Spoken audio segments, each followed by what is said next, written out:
Hormat prezidentimiz Mongoliya döwlet saparynyň çäklerini Mongoliýanyň beýik döwlet guralynyň başlygy Daşdekbeýin Amirbaýaskalan bilen duşdy.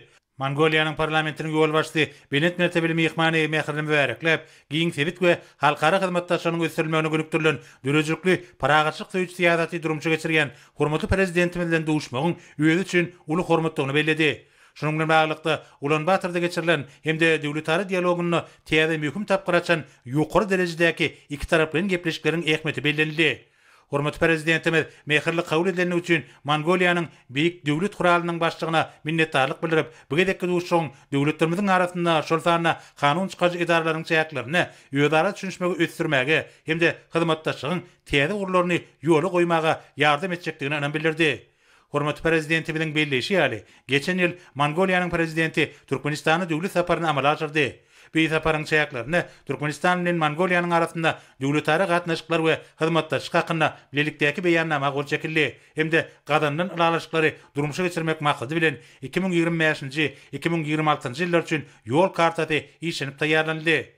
Döwlet başlarymyz parlamentary hyzmatdaşlaryň ösdürmeginiň iki ýurduň arasyndaky syýasy hyzmatdaşlygyň üren möhüm ugurlarynyň biridigini belläp, Türkmenistan bilen Mongoliýanyň arasynda ýola goýulan syýasy diplomatik gatnaşyklary parlament diplomatiýasynyň üstü bilen gollamak hemde iki taraplaryň esasda parlamentary dostluk toparlarynyň işini guramak maksady bilen Türkmenistanyň mejlisinde Mongoliýanyň beýik döwlet gurary bilen parlamentary dostluk toparlarynyň döredilenigini aýtdy. Şunun bilen baglykda döwletdaşlarymyz parlamentary dostluk toparlarynyň arasynda gatnaşyklary ýola goýmagy, parlamentary dostluk toparlarynyň iş saparlaryny guramagy we ýaş parlamentarlaryň arasynda gatnaşyklary ýola goýmagy hemde parlamentary gatnaşyklaryna dinanlaryň ornuny işleňleşdirmegi we orduş komitetleriň arasynda kanun çykaryjyk işi boýunça tejribe açmagy, şeýlekem parlamentary birleşigi Ýewropada howpsuzlyk we hyzmatdaşlyk guramasynyň parlament assambleýasy ýaly iri halkara guramalarynyň maslahatlaryna Türkmenistan we Mongoliýanyň ýöňe başlangyçlaryny we döwletary gatnaşyklaryny parlament diplomatiýasynyň üstü bilen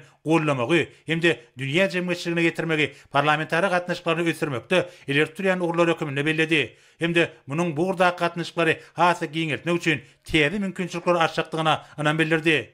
Mongoliýanyň beýik döwlet guralynyň başlygy hormatly prezidentimiziň beýan eden möhüm teklipler üçin hoşarlyk bildirip, bu duşuň Mongol türkmen gatnaşyklaryny hemme taraplaryndan ösdürmäge gönükdirilen parlamentary hyzmatdaşlygyny çuňlaşdyrmak üçin täze mümkinçilikleri açýanyny belledi.